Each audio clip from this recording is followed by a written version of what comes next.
Welcome to episode 36 of season 6 of Whole Lot of Wolves. I'm Joshua Buckley with co-host Danny Paletti. Good evening. Yeah, that pretty much says it all. You know what? I decided before we start talking about just that nonsense that was Saturday, we'd do something nice. And look, Danny, look at what arrived. The Weston McKennie Funko Pop. Big day for doll collectors. Yeah. Not dolls. Figures. Figures. It even says vinyl figure right there. Vinyl figure. I'm sure it does. As everybody remembers, I already got the Christian Pulisic. So we're going to do a live unboxing. Now, Danny, when you're taking them out, you really want to preserve the box. Most people keep them in the box. I always like to take them out, obviously, but still like to preserve the box. So you want to open from the bottom and, kind of get it so that way you're not tearing anything or it's not making a crease. You get from the bottom. And here we go with the number 8 on the back. Ooh, I love this one. Still got the Weston Frode for it in action. What do you think? Which one's better, Danny? Do you like the Pulisic? Well, I'm always going to go with Weston over Christian Pulisic, and that's not even a Funko Pops reference. So, very exciting. It was funny when that one came in the mail. My wife's like, I've never even heard you say that guy's name before. And I was like, well, I can tell you don't listen to the podcast. Well, yeah. No surprises there. I'll happily reuse a joke from our group chat. I'm disappointed that he doesn't come with a slice of pizza with ranch on it. I like Todd said I was really hoping I was going to miss this part. Nope. You were going to get it. All right, now to the shit show. Brighton 3, Wolves 0. I just put in the notes. I mean, it was over after 5 minutes, Danny. That was just pure embarrassment. What a disappointment. I mean, first of all, we don't normally talk about the fan experience over in the UK because obviously neither of us participate in that very frequently, if at all. But got to pour one out for any of those who traveled down there. I will say almost all of them, though, they expected a beatdown. Oh, I mean, you have to. Did they expect a beatdown within the first 5 minutes? I don't know. To have it end so quickly, just what a disappointment. I mean, I don't know. We've never been able to get a result down there. But still, you have to think about like the games, back in sort of the, Neves era where like it would still be tight. We always seem to have bad luck down there, but like, it was a game worth watching at least. I remember that late Saiz, I think, equalizer or something. I don't think it was a win. There's no way. We'll always have Tommy Doyle's. Yeah, 5v1 or whatever. But it was always a game worth watching. And this didn't even live up to that. I mean, honestly, even from the Brighton side, and that's not to denigrate anything that they did. It's just that after 5 minutes, they didn't really have to do much of anything. So, yeah, I mean, normally the big joke is 2-0 lead. That's the most dangerous lead in soccer. Nah, this team wasn't scoring. Solid lead against Wolves right now. I was lead against this team. I mean, they had no even shots on goal or shots on target, and 25% possession at halftime. But I think Brighton had like 200 more passes or something. Oh my god, yeah, that'd be the ultimate flex, to be honest. In a season full of embarrassments, can you imagine if we were like playing away at the Etihad, for example, and they were 2-0 up? So not a insurmountable lead, but obviously in the context of our season, might as well be insurmountable. And then what if at halftime Pep makes 5 changes and it's all kids? And it's just like, I think he did that once against us at the Etihad, like in the last couple of years, but it was like they were up like 4 goals or something. And so it was was that the De Bruyne masterclass game? Yeah, it might have been. No, because that was at Molyneux. Yeah. But anyway, it's just like, I could very much imagine him doing that, especially like if the title's still on the line, if they had a game against us and just like, yeah, put on the kids. They're never coming back from a 2-0. Yeah, it was over. I mean, I was just like doing other stuff. After those first 5 minutes. Okay, this is worthless. Really, the only thing that's worth talking about from that game it's still not a good thing. But Danny, Wolves went from number 1 in set piece defending to absolute garbage after that month-long break. I think it's the last 3. Is it the last 3 or 4 matches they've given up a set piece goal? Yeah, I think every game since we came back from the break. Well, yeah, no, it would have to be everyone. Yeah. Yeah, and this one was especially maddening because you had Dunk, who's one of the largest guys in the Premier League, one of the tallest, against João Gomez. And I mean, we love João Gomez, but he ain't. No. That's not the way. And then Rob Edwards, I can't find the quote right now, but he called it like crazy decision by the players on the pitch. Dude, you're the manager. I get it, but if you see that, like, come on. Yeah, I don't know. I mean, I think we view this slightly differently, but I just like, to me, this is kind of, evidence number 1, submission to the jury. Evidence, the first evidence that you submit is like that the players have completely checked out. And, I heard through a friend of a friend in a group chat, that the players were still very much on board, someone who sort of closer to Compton and whatever, but like Rob a lot. And that may still be true, but it's just like, I don't know. Well, they can like him a lot and still just not be doing anything to help him. I mean, and that's quite clearly evident, especially with set pieces. I'm going to regurgitate some stuff that other people have said, I'm sure, in this, but it's just like the desire to get your head on a ball, in those scenarios, like that's kind of the first thing that goes when you have players who are checked out for the season, whether they're looking for a move or especially the ones who are going to the World Cup. Do I really need to put my body on the line to go up for a header with someone when it could take me out of the World Cup? Like if I get like even a minor concussion, that could put into question. Yeah, I mean, especially if the squads need to be submitted by whenever, it's just like, it's all these things. And so like, there may be players who are still, doing their best, whatever that level is. But I mean, you're going to notice a huge drop off if like even a few people on those set pieces are not committing. So, I'm not going to read into it like, what the hell is Rob doing all week? Because like genuinely, most of the players don't look that interested. Yeah. And the fans aren't that interested either at this point. So let's talk about Rob. It was quite the weekend for Mr. Edwards.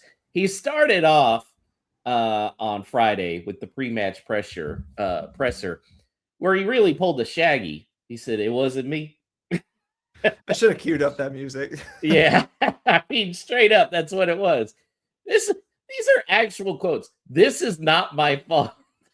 It's been going on a long time. We came into this situation on 2 points, so we've been playing survival football. It's been challenging." Now, look, that's true to an extent, but you can't just flat out say it's not my fault. You can say, because he's got some to blame for this, right? I mean, you got to take some of the heat, man. Well, I mean, like, practically speaking, I'm happy to say that he shoulders almost none of the blame for where this team, like the level that this team is at. Like I'm happy to say that, but it's still like I don't know, the people talk about him like he's this polished media figure, and I just don't think that he is. Because like that quote, it's kind of like any of the nonsense Jeff Shee quotes that have come out. It's not quite as like bizarre, but like it's one of those that's like that people are just going to clip that sentence, and you can't say this is not my fault, because like people are going to look at that and say like, we keep losing and you're the guy in the dugout. So like, where is the disconnect here? But like, on the basic facts of the matter, I am happy to say like, why is this team terrible? Number 1, Jeff Shee. Number 2, Jeff Shee's decision to like put in place Domenico Tetti and give Vitor Pereira a ton of license. Number 3, Jeff Shee's over-reliance on Jorge Mendes, and whenever there was a toss-up on who to get, he'd just go for Jorge Mendes' guy. Like, those 3 things are way beyond anything that Rob has done or not done this season. but I mean, come on, man. You still, as Todd points out here in the chat, he still picks the team. He's still doing the tactics. And I keep saying, and I'll continue saying, I still don't know what his style is.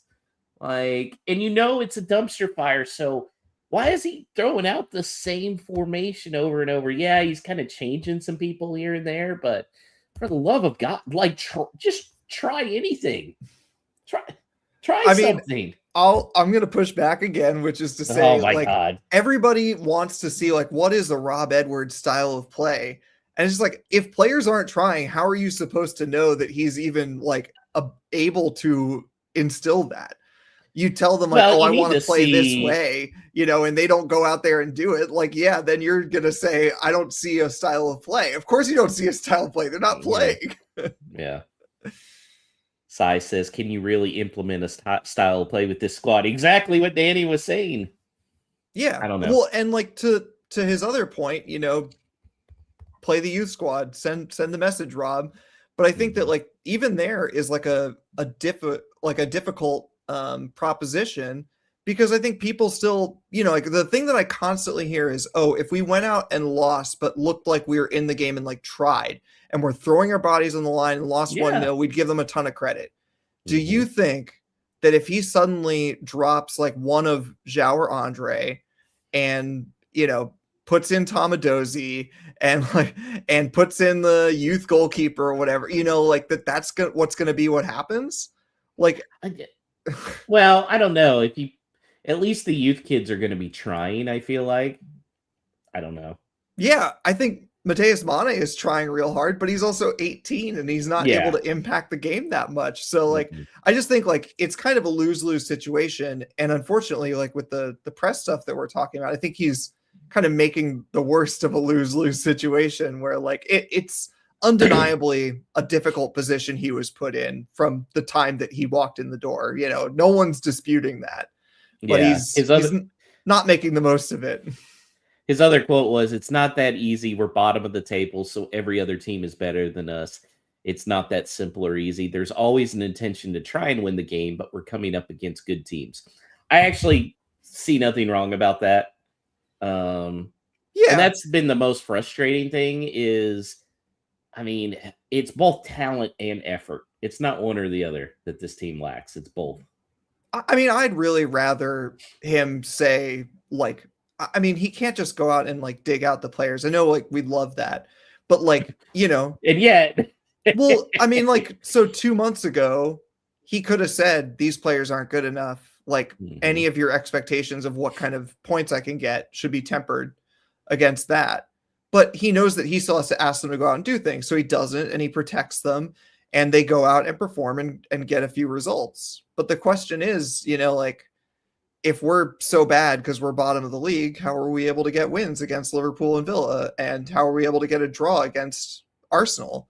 And score 3 goals in the wrong end against Arsenal or whatever. But the point is that like, I think he's played it fairly diplomatically in the past, to try to keep players on side.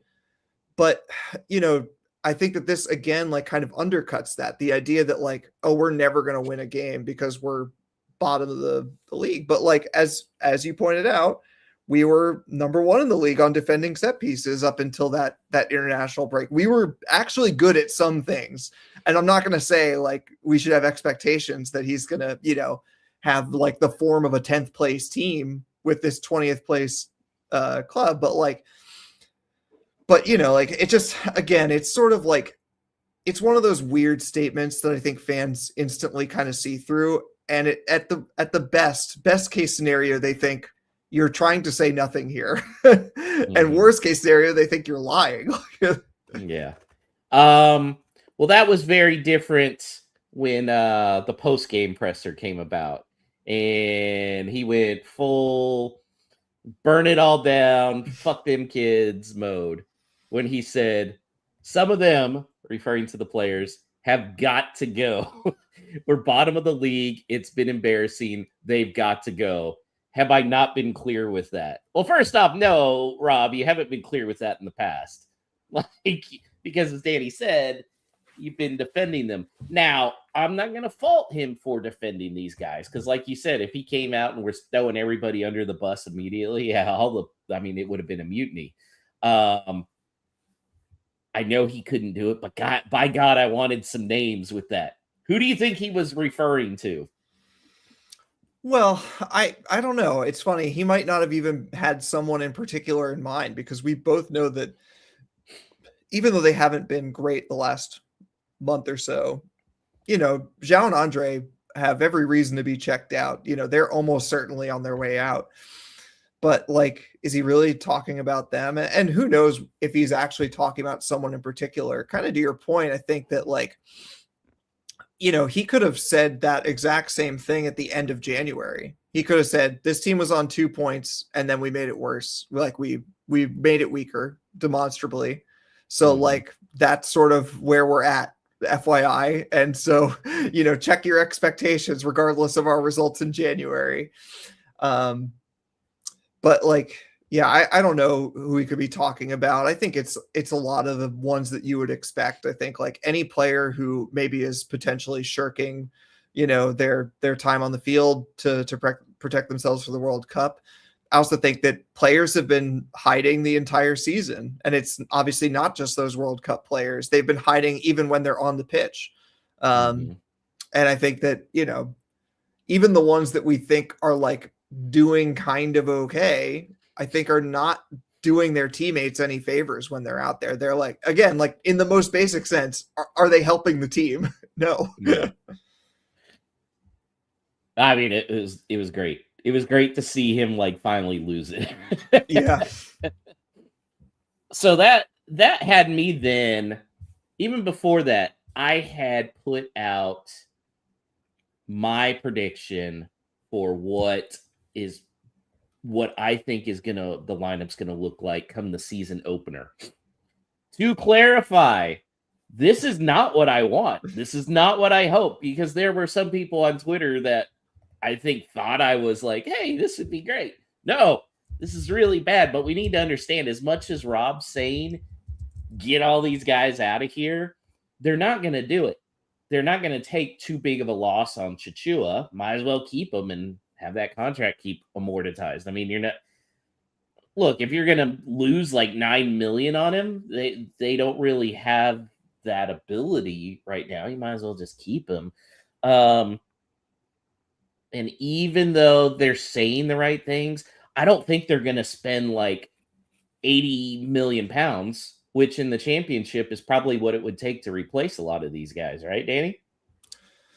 Yeah. I still just have no idea. I think, again, you could make a case for any number of the players going out or staying. There's there's a handful that we kind of know for certain are going to be out the door. But other than that, very difficult to know at all. I take your point. I think Chachua, they'll try not to take a loss on. I think that's possible given what we paid for him, but it's just, I hope that their mindset is how can we restart, as much as possible. How can we completely restart? All right. Do you want me to bring up your lineup? Bring it up and I'll talk you through it.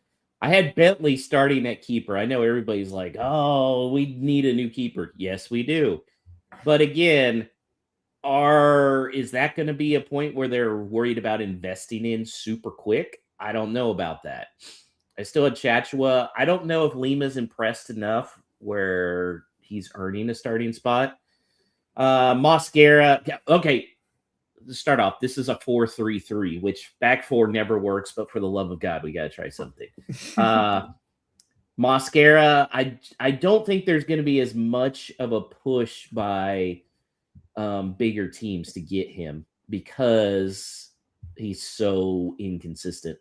Toadie's not going anywhere, and there's a good chance he's the captain next year. Don't say that. Then at left back, I think Hugo and Moeller Wolfe are both gone.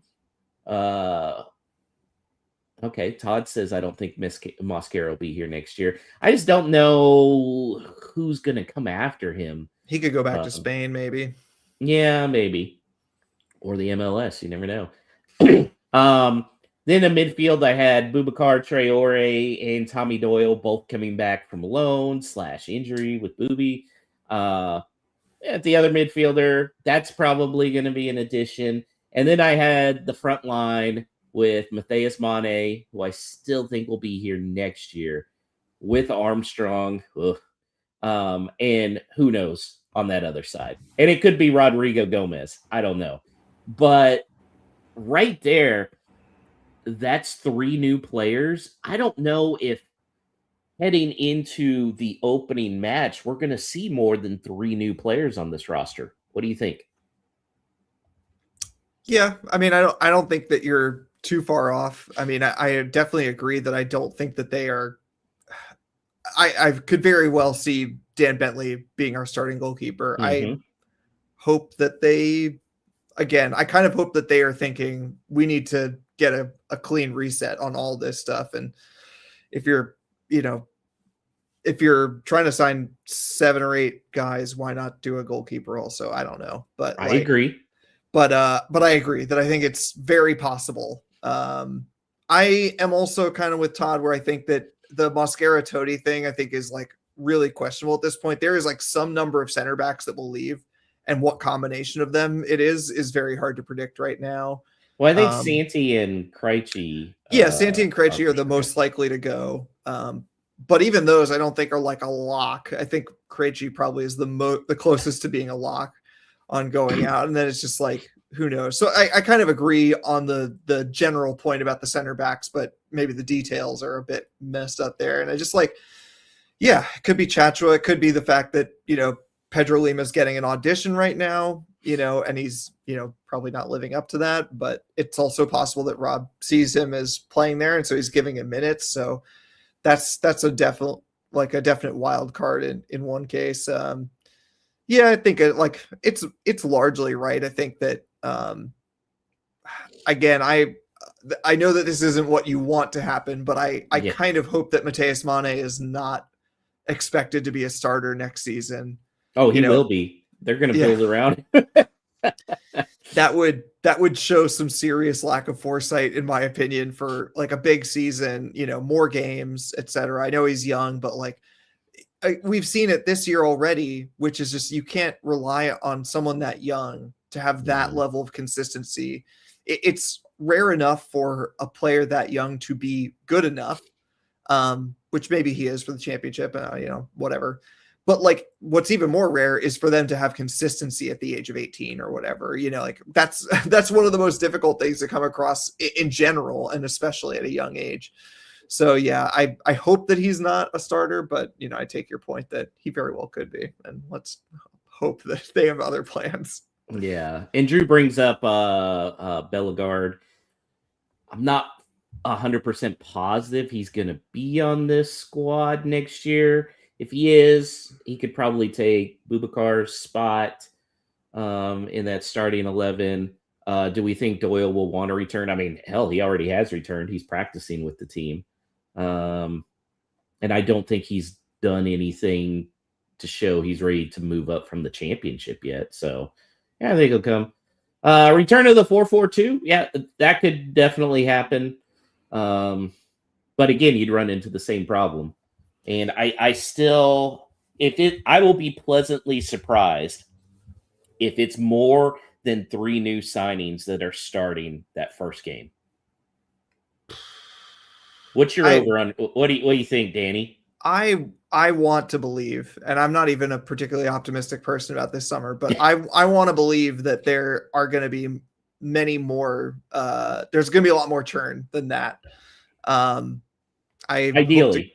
I hope to God there is, because like honestly, in my ideal world, there's like almost no one left from this team, and it's not, again, that I think that all of them are useless, but I think that the team needs a clean break. I think that some of these players have sort of like been tainted by this season, and they need a fresh start too.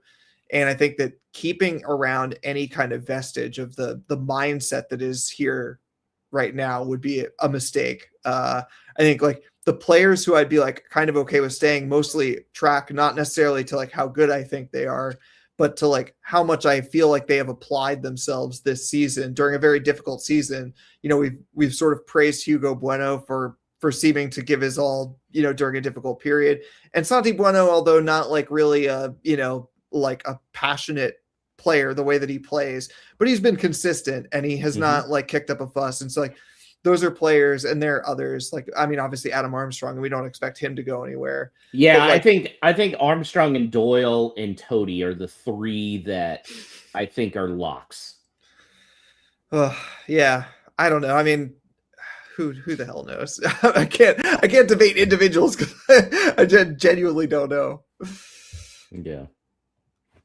Are we feeling Jeff's tactics of late signings to save money on wages? I don't necessarily think it's money on wages, but the more I've talked to people, I think I've been talked into that it's going to be a later running window because of the World Cup. Those bigger squads, and so that's going to trickle down to us. And yeah, Fosun said over and over, we're going to buy stuff early, blah, blah, blah. And they never do. So yeah, I don't. Yeah, I mean, everybody wants to do that, but I mean, like, genuinely, I'd love for someone to just track. This would be a great article for The Athletic that I'm not subscribed to anymore, but like, every manager says we want to get players in early, blah, blah, blah.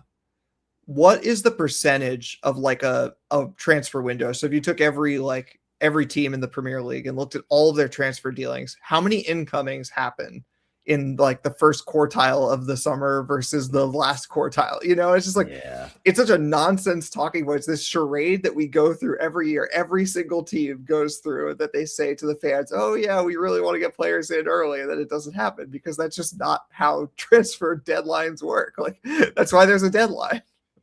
That's what, and that's been our problem, is why we get off to this awful start, because we wait until the last fucking minute. And then the players don't know the system. You're trying to figure it out. By that point, you're 2 months in the season, and we're in last place again. It's same old, same old. All right. Well, we're about to talk about the fan forum, but I need a palate cleanser. So we talked about it last week, but I'm just going to bring up the Wolves women promotion again and just get to enjoy this clip. Hughes still trying to close down the ball. As is Greengrass as well. Gets there. Greengrass! It's in! Charlotte Greengrass! If it didn't work the first time, try again! Wolves have the advantage now! Remember what it was like to win games? Take me back. Cool. Honestly, take me back. Yeah, and I've been chatting with Matt Ponters, the commentator for Wolves Women, on Twitter, and he does great work, and he sent me that clip. Obviously, the Wolves posted it as well. But yeah, good Lord. All right, let's talk about this stupid club more.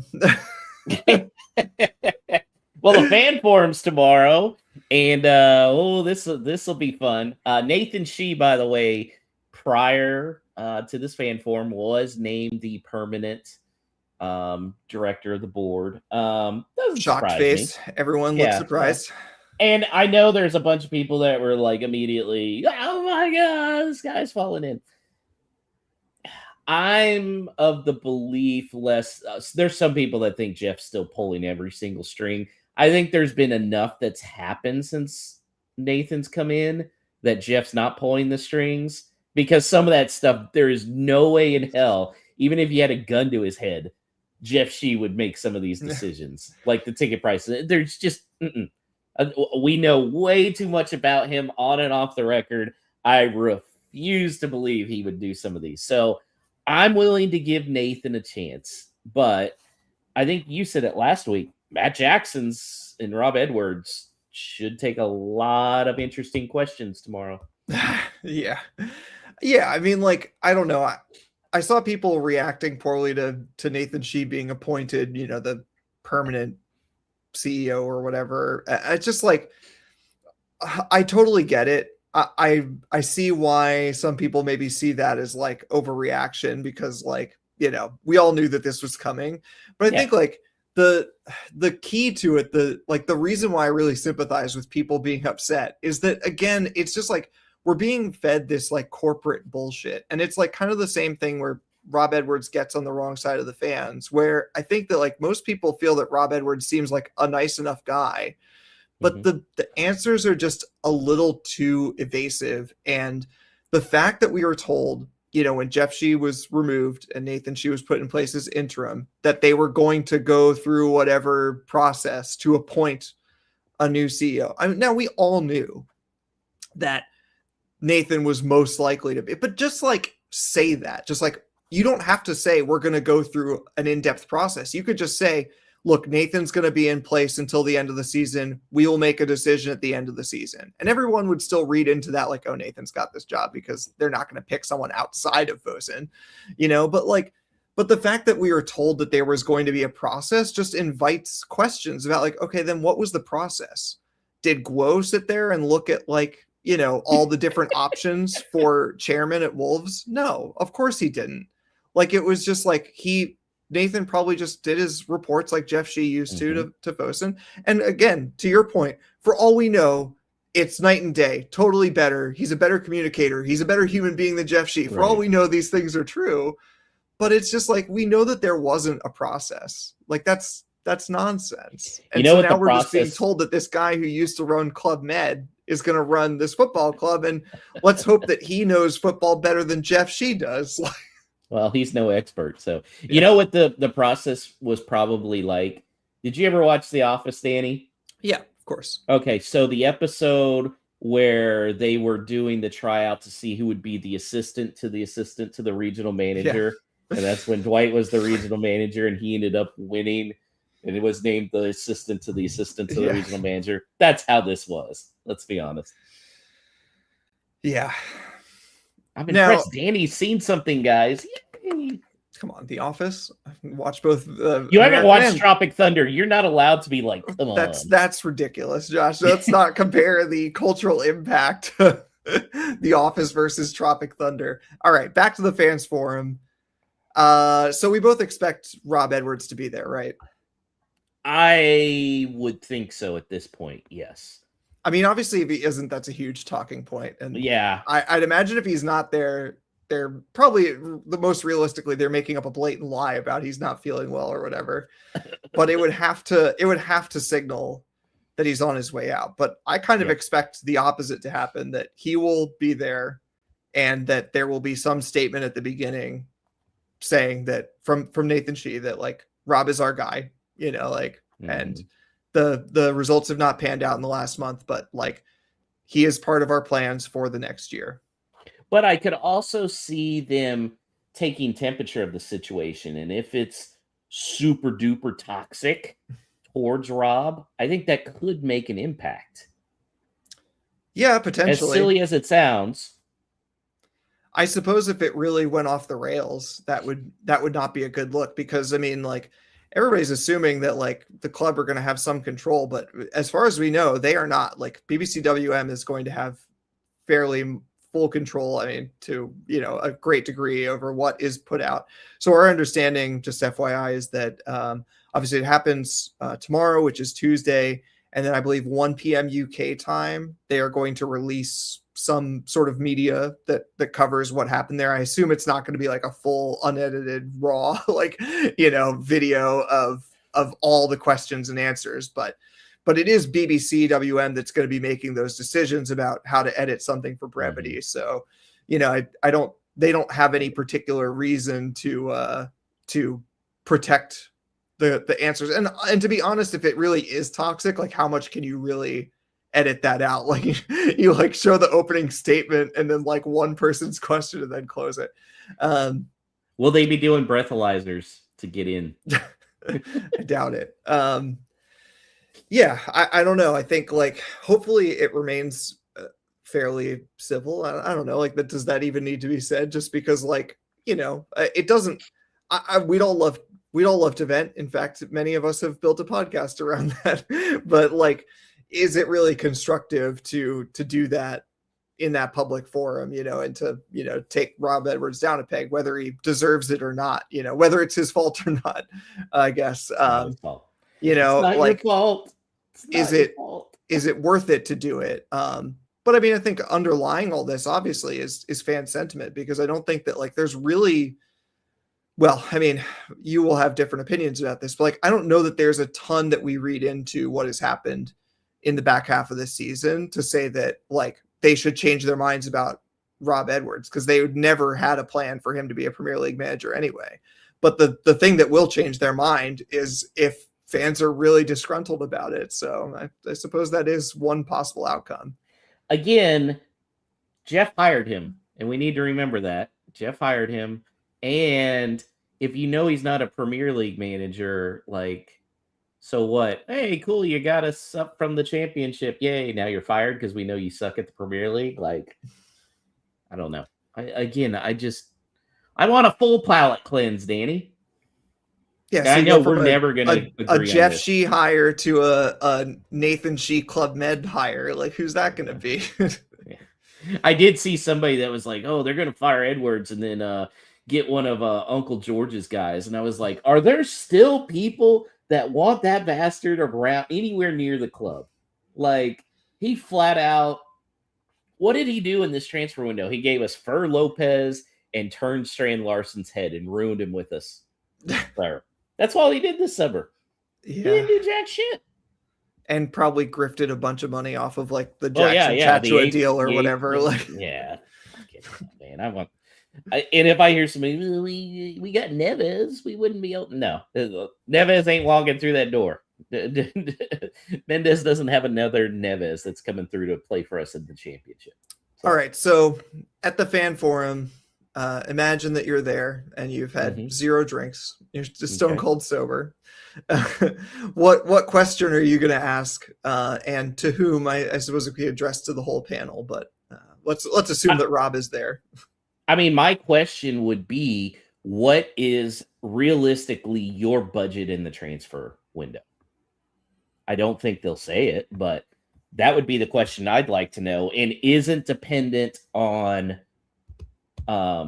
selling players. Or do you already have earmarked lot regardless of who sells, who comes up? Yeah, I agree. They would not answer that. Well, but that needs to be asked. Yeah. Yeah. I mean, I've been thinking about this a bit, and obviously, don't have any particular access to being able to ask these questions anyway. So I'm doing a bit of shouting into the void here, but I think for me, it's more about a plan. I've said before, like, I'd rather take Rob Edwards plus a solid plan for recruitment and the next couple seasons with contingencies for promotion and not, than sack Edwards and continue with the sort of like scattershot George Mendes and hope like quote unquote plan that we've been operating on. So I think like to craft a question where you're essentially asking like, what is the 5-year plan? And I want you to walk me through like the short term and the long term. So short term, like, what is the plan for recruitment? What lessons have been learned? Like we've seen, you don't need, you don't need to fall on your sword and beg forgiveness for the past windows, but like what mistakes have been made in the past and how have we learned from that and how we're going to avoid those errors in this transfer window, because we could all see that this is going to be a hugely important transfer window, maybe the most important in the last couple decades. And then further from that, what is the long-term plan? Presumably to go up to the Premier League, but what then? Like, yeah, is it still? Jeff Shee made it clear that we got too successful too soon in the Premier League. Yeah, because we were lucky. Yeah, is it? And it's not just about like outcomes, because I think it's easy for people to deflect like, oh yeah, we'd love to win every competition we're in, but no, in terms of like process, what is the idea? Is it to spend exactly what we make in transfers and try to stay as slim as possible and then hope that we do something special? Or is there going to be continued investment? And that includes like across the club, because like a big part of this that we haven't talked about, because I think you and I aren't as knowledgeable about it, is just like the state of the academy, which like we both know is like degraded over the last little while. And then also like that affects what happens when a club gets relegated. Like a lot of other clubs will go down and can rely on, your sort of Mateus Manes, but you'd have a few of them, maybe not quite on that level, but like people who could think about like where Ryan Giles was a few seasons ago, where it's like, oh, this kid has been out on loan and he wasn't good enough for our Premier League team, but now he could easily be a squad player in our championship team. Like, we don't really have that right now. There are not like prospects that like are just waiting for us to drop down to get like first team time. And like, that's a product of like choices about investment in the academy. And so like to have them sort of answer for that would be just as important in some ways as sort of like, do you want to win the Premier League in the next 20 years? Like, of course they're going to say yes to that. Like, everybody would love to. I don't know. Yeah. I don't know if Jeff Shee was there, he'd probably come up with some bullshit line on that. Yeah. Well, we're bugs. We're bugs, guys. And you know what sucks is we don't even have grasshoppers to pull from anymore, Danny. I know. That was a Matt Jackson thing, though. Matt Jackson was that was his big claim to fame at Wolves. He'd done other stuff before Wolves, obviously, but yeah, I think he was part of the Grasshoppers movement that got them promoted to whatever the Austrian first or Swiss first league, whatever it is. Yeah, Swiss. Yeah, I don't know. Go ahead. I also want to see. Surely somebody's going to ask, does Jeff Shee have any say in anything that's going on in this club? They're going to have to have a prepared statement for that, certainly. Because, like, again, we've said it before, but it's not so much that he has business to do at Compton, which we can all imagine that he might. But, like, it's the appearance of it. Like, come on, guys. Like, yeah. Especially with how opaque Fosun runs things. Like, the reason why people believe that it's possible that Jeff Shee could be pulling the strings, which again, I do not endorse. I don't believe that. Yeah. But like the reason people believe that is because of how opaque things seem at Fosun. And so it's like anything could be possible. And if he's showing up weekly or whatever to Compton, then those are the kind of speculations that are going to happen. And they have to know that that's a problem for them just in terms of optics, if nothing else. Yeah. It'll be interesting. Danny, what we need to do is have someone out there, like, find a homeless guy that we can, like, send, like, 50 quid to, and then give him some questions, and he can go in and be our proxy. It's too late. All the tickets are sold. Although I saw someone got one because someone canceled their, like, they decided not to go. So people are still that they didn't even want to go to the. Yeah. Can you imagine? You see the Brighton result, you're like, screw this. This club isn't worth saving. Nothing can save this team. No, who knows? All right. Well, we got a preview. There's a game. Saturday at 10 a.m. Eastern, 9 a.m. Central. Who knows Fort Lauderdale time? Danny, do we even care? I care a little bit. I have a friend who's a Fulham fan, and I like seeing Raul. Yeah, I mean I have a couple of questions about this game that have nothing to do with the actual 90 minutes of soccer that are going to be played. Okay. Well, tangentially a little bit, but like, what percentage of the songs being sung at Molineux are going to be about Raul that day? Oh, they were singing about Raul at Brighton. Minute 1, I predict. Yeah.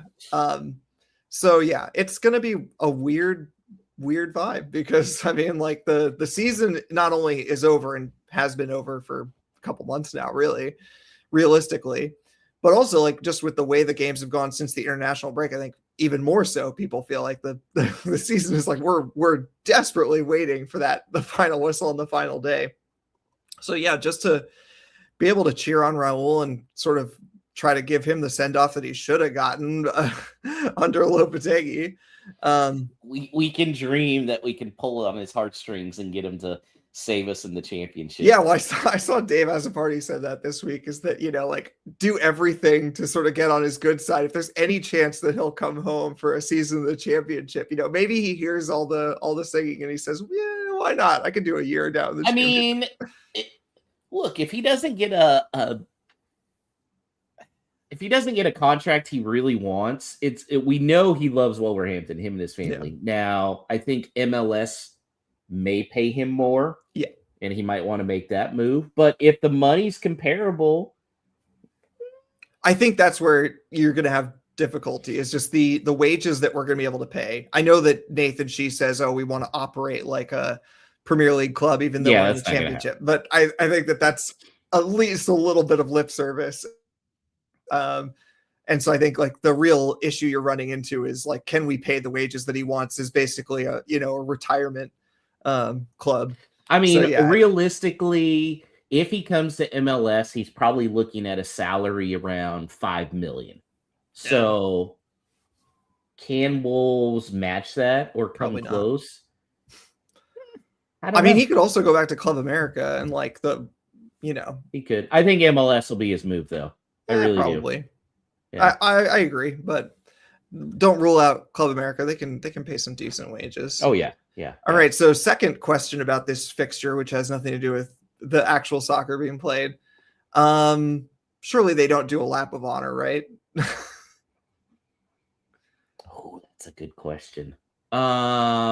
They haven't done like voting for end of season awards. Like you remember on the app, there used to be like vote for goal of the season, vote for player of the season. I mean, I haven't checked. Maybe they have done it. And so I think there will be players like João Gomez, and I think Hugo Bueno will do a little lap around. Not everybody will though. There's no way like Chacha was doing a lap. I think it could be really ugly. I mean, I know that like people still love João, but even then it just feels like very, very sad. Like it's not just like, oh, good job, you tried at least, and sorry. It'll be the guys that still competed and we're pretty sure are going to leave. Like I could see Santi doing it as well. I don't think it's going to be the same thing. Like I don't think they're going to walk around and do it just because like. Again, it's very weird for just João to do it by himself, and like a lot of the other players, this isn't really like typical of like any season, but like they don't have like a family with this club in a way. Like that's part of the problem, the disconnect that we feel with these players. Like having kids has nothing to do with it, but it's like that kind of like family feeling of like they're part of this and we know like part of their personal lives and there's their partner or there's their kids or whatever. And it's like you have that moment of like seeing them as human where they're with their families or whatever. And it's like João's like kind of the only one that we like want to see that way, or like maybe Andre and Jose Sa because he's been here for a while. But there's very few others that you would say that people feel that way about. And it's mostly just like looking forward to the next season. OJ Bailey says lap of dishonor. Todd says that I do think João will do it. Even if he's on his own, he'll do it. Yeah, maybe. We'll see. We'll have to see. I mean, my thought was that the men's team should give the women's team a guard of honor. Clap them onto the field, and then the men's team should have to take off their kits, hand in their kits like a policeman hands in his badge when he's broken the rules. And then walk back down the tunnel in their skivvies or something. Why stop there? Let's just execute them while they're coming out too. We don't need to go that far.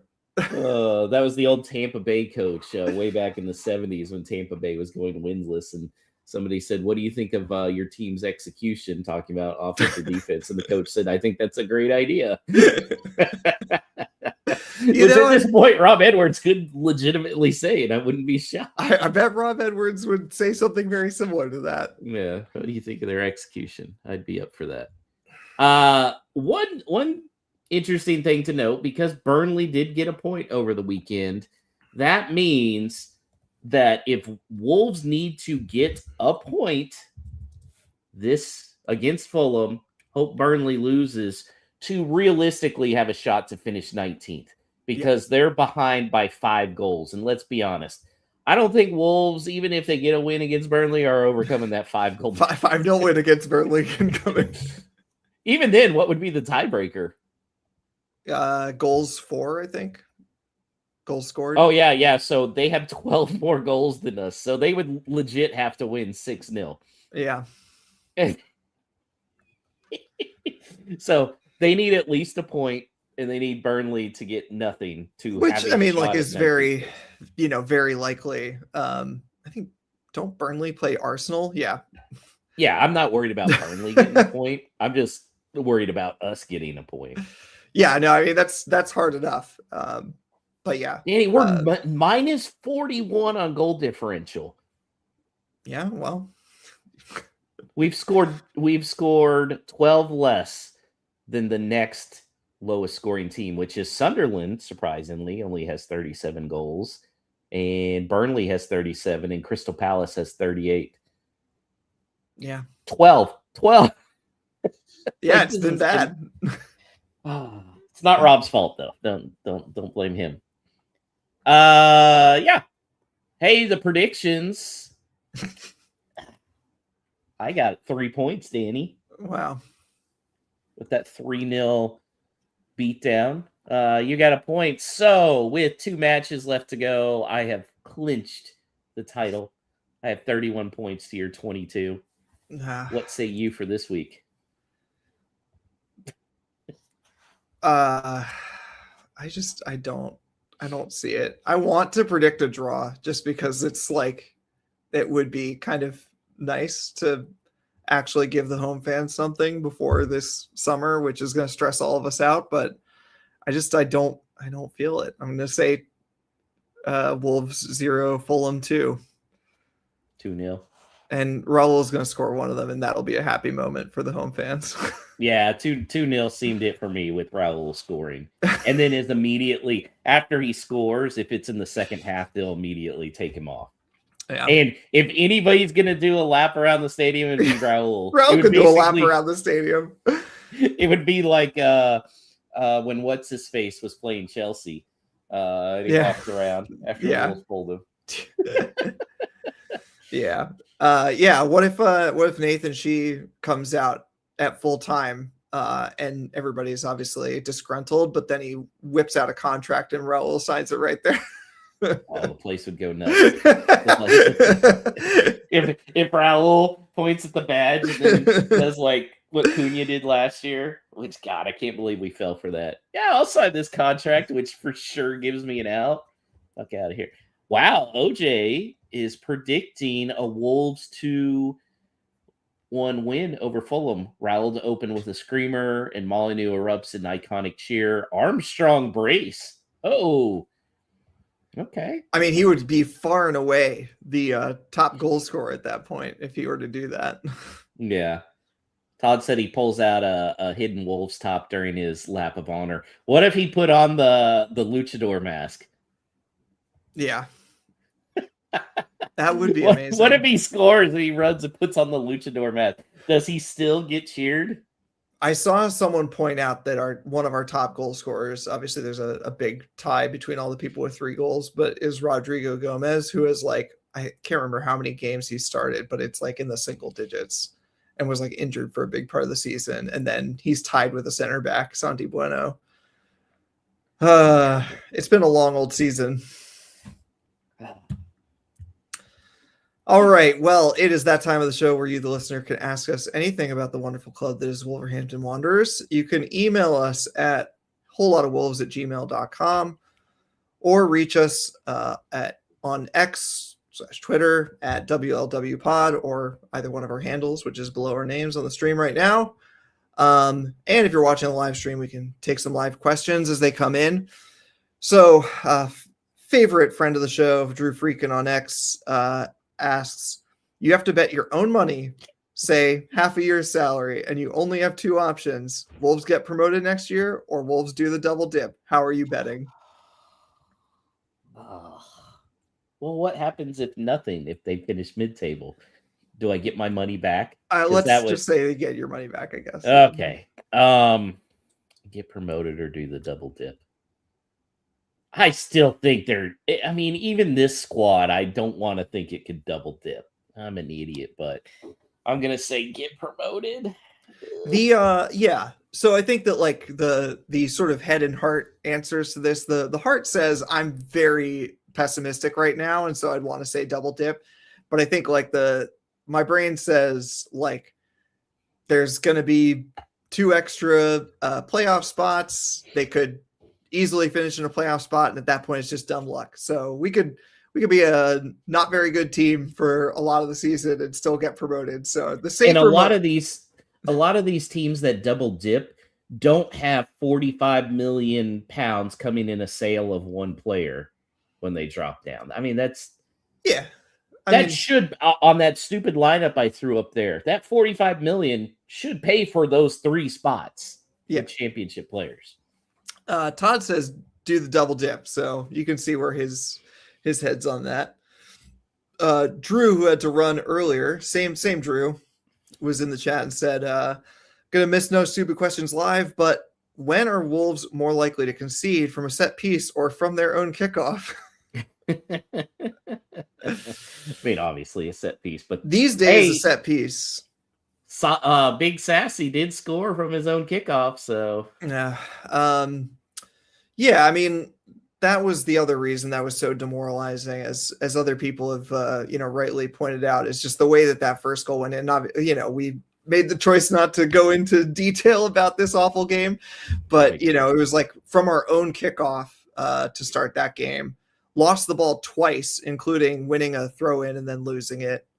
And then they scored. So just like, how does all that happen within 36 seconds? I don't know. Because your manager says it wasn't me. Yeah, or the player said it wasn't me. I noticed Andre gave up that turnover there, which they scored, and then he wasn't named to the Brazilian team. So, well, I mean, that's just the 55-man preliminary squad.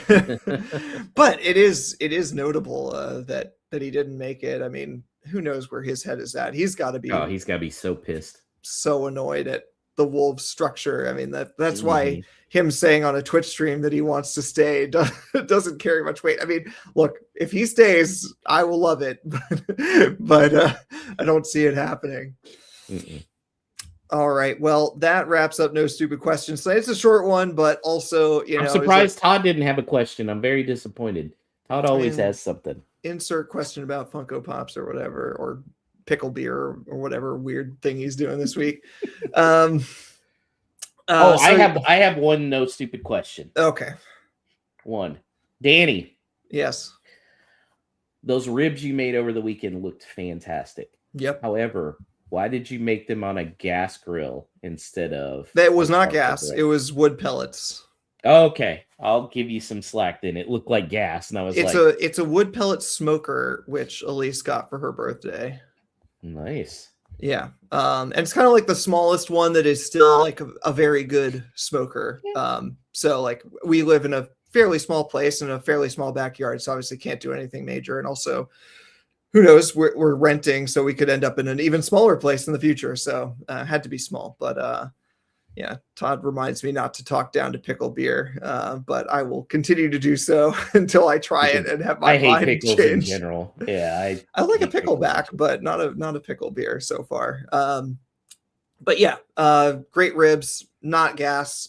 Honestly, who could deal with that stuff? My dad had a gas grill growing up, and I understand the allure of something that is like kind of simple and clean in that way, but like I don't want to deal with the tank and having to bring it back to a place and all that nonsense. Yeah. I just like, it takes 30 minutes to get it fired up, but give me the charcoal grill. You get when you're cooking, you get that charcoal smell in you. It's good stuff. I only use charcoal. I don't use gas. Yeah. 'Cause I'm a man. Here, can I pull up a picture of the ribs? Yes. Is it possible for me to do this? I gotta figure out how to do this on StreamYard right now. Yeah, Danny was not sad at all Saturday. He's like, screw it, I'm drinking and making ribs. Right, that's good stuff. Oh, I'm not gonna figure it out. Yeah, look online. Put it on Twitter. Yeah, you can find it on my Twitter because I was actually tweeting out pictures of these ribs all day. Yeah, barbecue talk with Josh and Danny. That's what's coming up if the next game is just as bad as this one was. Yeah, we can do it. All right, that wraps up No Stupid Questions finally. And remember, you can always reach us in between episodes at wholelotofwolves@gmail.com, or in between shows. Obviously, you can always DM us or whatever. All right, Josh. What is our Paramount/HBO watch of the week? Well, the Paramount Plus of the week is Terminator 2 Judgment Day. My first question, Danny, have you seen Terminator 2? Yes, I have. Okay, we're off to a good start. It's got to be one of the top 5 sequels of any movie franchise of all time, right? Yeah, I'd say that that's comfortably the case. Yeah, great story. The only big complaint I really have about that movie was the marketing, because in the marketing they gave away that Arnold Schwarzenegger's Terminator had turned good. I feel like if they had kept in the movie, the way the movie starts out, Yeah, it makes it seem like, oh no, he's the bad Terminator still in the T whatever it is, 2000 or whatever, 1000, the liquid one. Yeah, the liquid one. It make you're kind of thinking, oh, this is the good Terminator this time, right? No, and so, but that twist was kind of taken away by the marketing, which was disappointing. But top 5 sequel of all time with me. It's got to be up there with Aliens, the second one, Two Towers. I still think probably the best sequel of all time. And special effects ahead of its time. I mean, if you look, those special effects probably better than some that are produced right now. Yeah, no, I mean, a lot of those hold up. First of all, you're just a James Cameron stan. 2, I'm not so sure, even though I like Two Towers, I'm not sure that you can call that a proper sequel. Because, like... that's fair. That's fair. I'll give that to you. It's the second part of a 3-part story, and you'll be maybe sad to learn that Tolkien originally wanted to publish the whole thing as one big book, but the cost of paper during World War II was quite high, and so to publish a tome was not possible. So offhand, can you think of what your favorite sequel is for any movie? I mean, I think Aliens is a good shout, just because I think it builds on it and also like does something different. Even though like I'm more of a fan of the original than the second. I think a lot of sequels fall into the problem of trying to sort of recreate the magic of the first one, whereas Aliens was like a departure. The first one is a horror movie essentially, and the second one is an action movie, and they're both like kind of excellent in the thing that they do. So yeah, I'd put that one up there. I think. I mean, I'm also go ahead. I'm not a James Cameron stan. Okay. I hate the Avatar movies. I liked them better when it was as Pocahontas.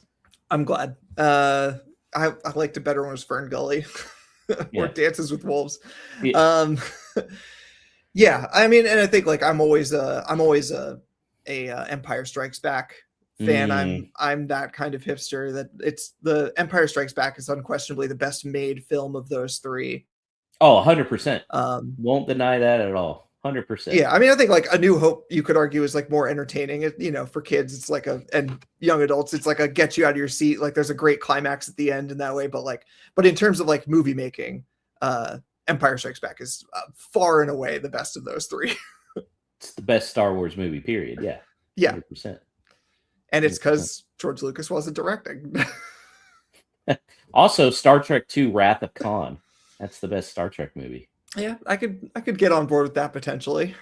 I got to see that in theaters a couple years ago because it was the 40th anniversary or something. That was pretty cool getting to watch that movie on the big screen.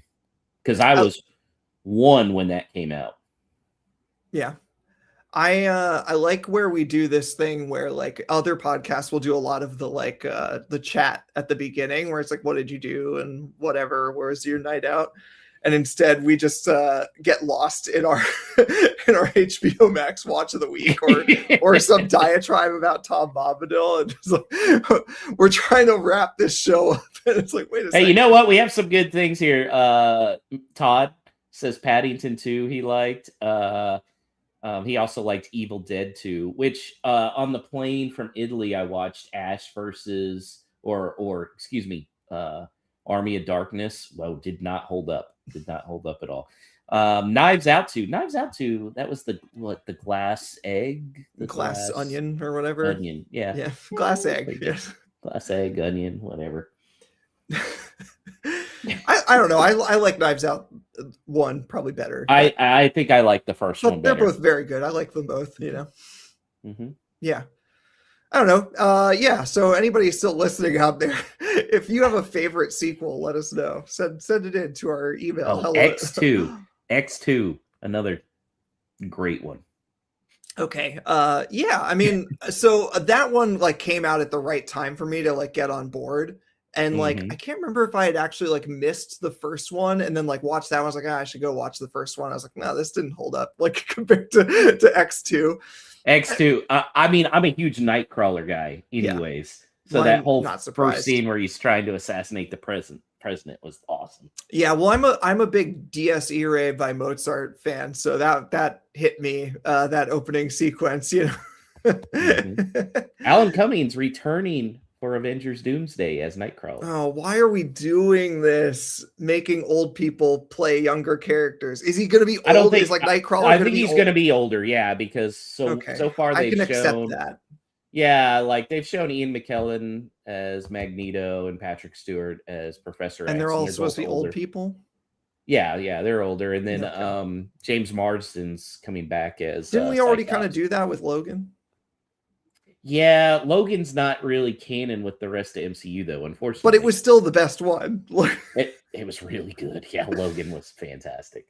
As you know, I'm not like a massive superhero movie person in general, but I love Logan. That was really well done movie. Yeah, perfectly done. And then they ruined it by having Ryan Reynolds dig his grave up. Yeah, well. All right, well, yeah, I don't know. We'll put out a second Patreon episode that's just an hour's worth of talking about sequels.